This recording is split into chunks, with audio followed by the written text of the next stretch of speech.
गांव के आखिरी छोर पर एक टूटी फूटी झोपड़ी में रामलाल अपनी बीमार बेटी गुड़िया के सिर पर हाथ रखे बैठा था। गुड़िया तेज बुखार से तप रही थी।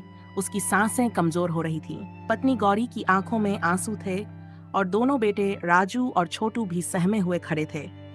रामलाल, कुछ करो। डॉक्टर के लिए पैसे नहीं हैं, लेकिन हमारी गुड़िया को बचाना होगा, गौरी ने कांपती आवाज में कहा। रामलाल की मुट्ठियां भींच गईं। उसकी जेब में एक फूटी कौड़ी भी नहीं थी, लेकिन बेटी की जान दांव पर लगी थी। रामलाल के पास अब एक ही रास्ता था, गांव के साहूकार बलदेव सिंह से उधार लेना। सुबह होते ही वह बलदेव सिंह की हवेली पहुंचा। मालिक, मेरी बेटी बहुत बीमार है, कुछ पैसे उधार दे दो, खेत गिरवी रख दूंगा। बलदेव सिंह ने उसे ऊपर से नीचे तक घूरा और मुस्कुराया। गिरवी नहीं रामलाल, मैं तुम्हें कर्ज दूंगा, लेकिन अगर 3 महीने में पैसे वापस नहीं किए तो तुम्हारी जमीन मेरी हो जाएगी।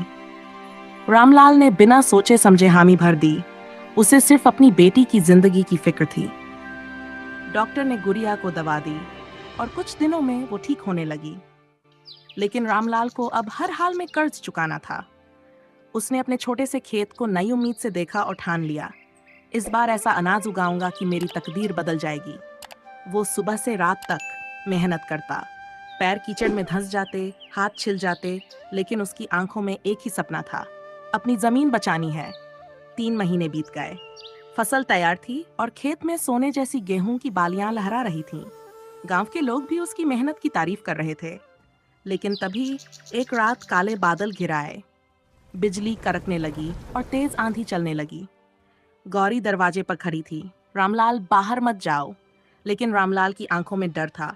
अगर बारिश हुई तो पूरी फसल बर्बाद हो जाएगी। कुछ ही घंटों में उसकी मेहनत खत्म हो चुकी थी। अगली सुबह बलदेव सिन्हा खेत में आया। उसने सूखी हुई फसल को देखा और ठहाका मारा। रामलाल, अब क्या करोगे? 3 महीने पूरे हो गए, अब ये जमीन मेरी है। गौरी रोने लगी। राजू और छोटू डरकर पिता के पीछे छुप गए। रामलाल घुटनों के बल बैठ गया। उसे कुछ समझ नहीं आ रहा था। उसकी दुनिया उजड़ चुकी थी।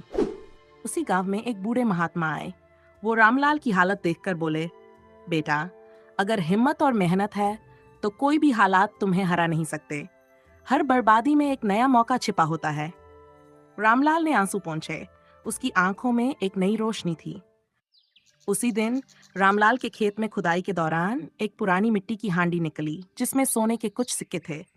गांव के बुजुर्गों ने बताया कि ये सैकड़ों साल पुराना खजाना था। रामलाल के दिल की धड़कन तेज हो गई।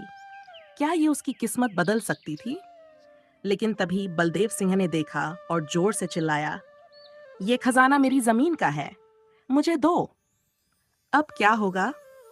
क्या रामलाल अपनी जमीन और खजाना बचा पाएगा, या बलदेव सिंह उसे धोखे से छीन लेगा? आगे क्या होगा? रामलाल को खजाना मिल गया, लेकिन क्या बलदेव सिंह उसे छीन लेगा? क्या ये खजाना उसकी तकदीर बदल देगा या एक नई मुसीबत खड़ी होगी? जानने के लिए देखिए गरीब किसान की तकदीर का अगला भाग। अभी सब्सक्राइब करें और बेल आइकन दबाएं ताकि आप इस धमाकेदार कहानी का अगला हिस्सा मिस न करें। जल्द आ रहा है इसका अगला भाग।